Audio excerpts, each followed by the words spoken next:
Hey, welcome to Gas and Spotlight. I'm your host, Elijah Dixon, and today we have our guest, John Carroll, with us. Hi. How you doing, John? I'm doing good, man. How are you? I'm doing good. Cool. Where are you coming from today? I'm in from Nashville, actually. Just drove in yesterday. Okay, just drove in from Nashville yesterday. Okay, well, you are a musician, right? Correct, yeah. Okay, all right. So, what kind of music do you play? I call it like coffee shop pop. Coffee shop pop. Right. Okay. I tell people I'm somewhere in between like Dave Matthews and Ed Sheeran, but like this last project I did was kind of like this is like something you would hear in a coffee shop. Okay. Yeah. Damien Rice would be a good artist of comparison. So. Okay. All right. So, I know you said you coming from Nashville, but where'd you grow up? Where are you originally from? Where's your origins? Sure. I grew up in Texas, so kind of consider myself a Texan. Like went to school in Oklahoma, like college in Oklahoma, so I was there 4 or 5 years. Okay. And then I moved out to Nashville, and I've been there about 10 years or so. Wow. So what made you move out to Nashville? Music. Okay. I did like. Right. I mean, you don't know what you're doing in the music business. So I did like a radio contest in Oklahoma City. Okay. And the radio guy was like, "Man, let me tell you where you need to go." And he just said I should move out to Nashville and kind of set me up with some people, and been there. Okay. So music is what got you to Nashville. So how did you get into music? Like piano lessons when I was 5. Okay. My mom played piano. My dad played drums. I did a lot of church music growing up, like youth group bands. I did the youth group band at school. I went to like a private school. So your family was around it, and that's how you got into it. Yeah. Okay. So. And it was kind of the cool thing to do in high school. It was like my thing. Yeah. So. Okay, and it just continued. It just. Yeah. Okay. You just really liked it. I never grew out of it. Okay, all right. Yeah, I can relate. So, you were in a band called Man and the Mountain Band, right? Yeah. Yeah. Okay. So, how did you get into that band? Like I had moved to Nashville and kind of become disillusioned, like with the music industry, not in a bitter way, but just in like I didn't know exactly how to play in the industry. And so I'd gotten out of music for a couple of years, and I was at a job, and a friend of mine said, "Hey man, we're looking for a lead singer," and that's kind of what got me back into it. Okay. And now I do it full time. Wow. Okay. So I work with those guys about a couple of years or so. Okay. So why did you leave? They weren't ready. They didn't really want to go full time. They didn't want to go full time. And it becomes really hard if you are like wanting to take all these gigs and your band can't commit to that. I love those guys. So what? Like, they're great guys. They just they played, and what was their situation like? I was like the songwriter, and they were kind of they were the backing band, and we just had a lot of fun with it. And just played some shows in the area. Yeah. I did a few things, and then when I wanted to start like touring and traveling, some of them were getting ready to have families and stuff. Okay. So, just kind of different motivations behind. Yeah, different end goals. Okay, I see what you're saying. All right. Well, it wasn't a bitter breakup. They're great guys. Yeah. Okay, so it wasn't nothing too harsh. Nah. Okay. Well, so you said you would describe your type of genre of music as coffee pop or coffee pot?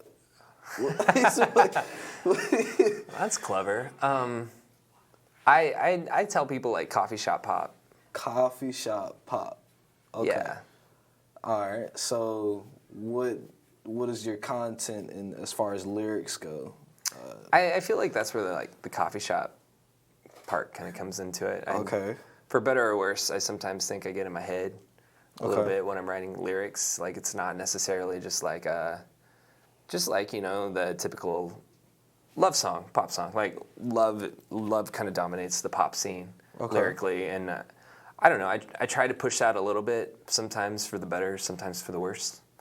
But yeah, I try to talk about different things. So I try not to be as moody as the people that you will normally hear in a coffee shop. Like I don't want you to think like you're gonna listen to my music and you're just gonna hear me sing like 10 ballads, and that's gonna be the show. But I don't know. I just kind of it's a really hard thing to categorize. I mean, I was reading your bio on your website, and it says you were studying philosophy, or?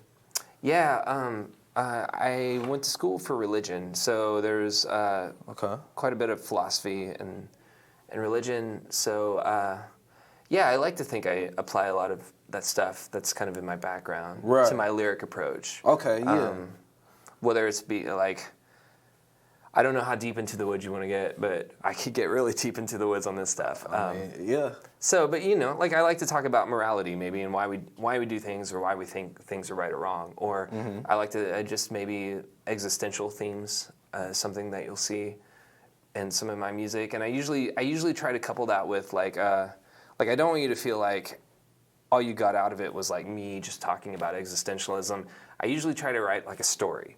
Right. And then like if you're just paying attention to the song on a base level, you get a story out of it, right? Like something fun happened, there was a nice ending or a sad ending, and that's cool, and you can walk away from it. And I usually try to add sort of some meta narrative around that a little bit to sort of hint at what I'm actually getting at in the stuff. Okay, so it works for the listener who's really listening, as well as the surface level listener at the same time. Yeah. Right? I try really hard to make it accessible in that kind of way. Right. Yeah. I feel like I can relate. So you released a solo project called Paper Boats after you left the band. So how's that been going as far as the reaction and the reception towards that project? That's been going good. Yeah, it was a good learning experience. It's kind of it's like my first solo go at it, and so there's always you do things right and you do some things wrong. So I learned my lessons from it, and I've been working on another EP. I'm actually getting ready to release another EP. This weekend. Oh, whoa! I know. This weekend. Okay. Saturday. Yeah. Wow. Okay, that sounds good.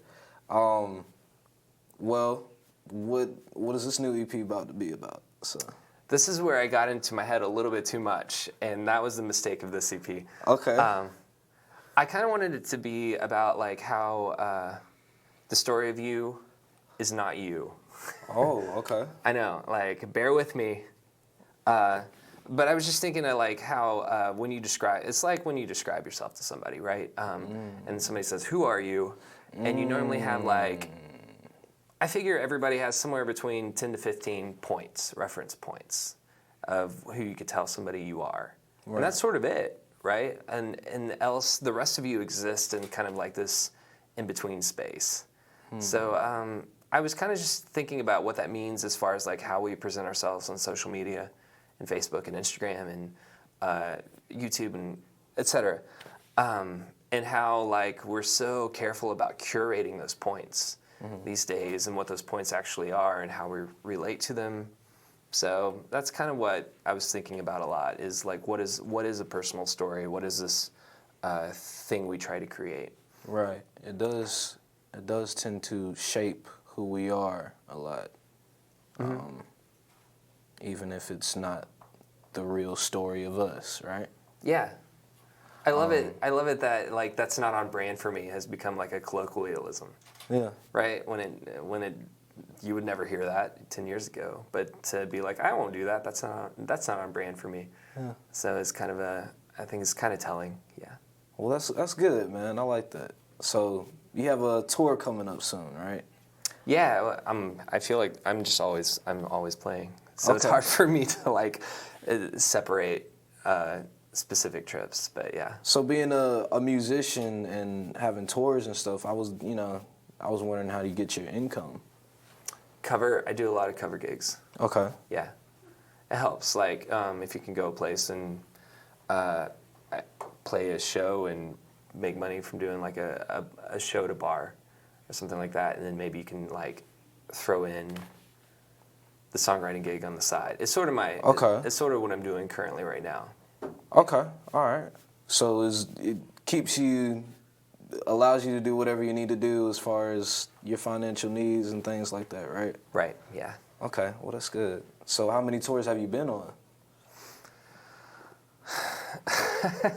Again, that's a really tough question. Yeah.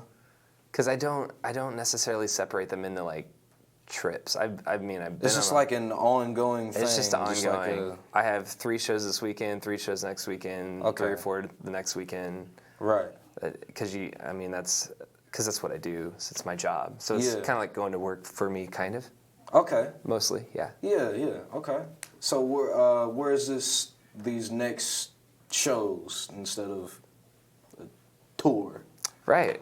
So I play a lot in Chattanooga. I'm gonna be in Virginia next weekend. Okay. My EP release shows in Nashville. I play it now. I'm scheduled for some regular play in Nashville, which is interesting and new. So kind of around, but a lot of my places are around Nashville. So like around Chattanooga, some in Kentucky, some in Clarksville, some in Virginia. Where's That's Clarksville at? It's north. It's just town. It's north on 2024. Okay. If you know the area, Look, I could wouldn't tell know, you. man. I'm still learning this world. I'm kind of young, like you said. You right? come to Nashville, we'll take a trip. Okay. All right. Cool.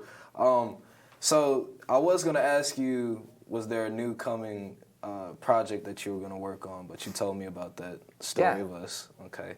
So what songs will you be playing for us today? Sure. I thought I'd play for you one that I just like to play off my Paper Boats album that you listen to. Okay. That we're talking about. And I thought I'd play for you one off my a little bit more singer-songwritery record, the one I'm about to release. Okay. Cool. Yeah, cool. yeah, So yeah. new music. Yeah. Okay. Great. So what are the name of those songs? One is To a Prayer, and the other is I'm bad with titles. I could play it for you. To a Prayer. And another is The Arms of the Love Song. Okay, The Arms of the Love Song. Okay. All right, so for those of you watching the live stream, we'll be right back with John Carroll playing The Arms of a Love Song and To a Prayer.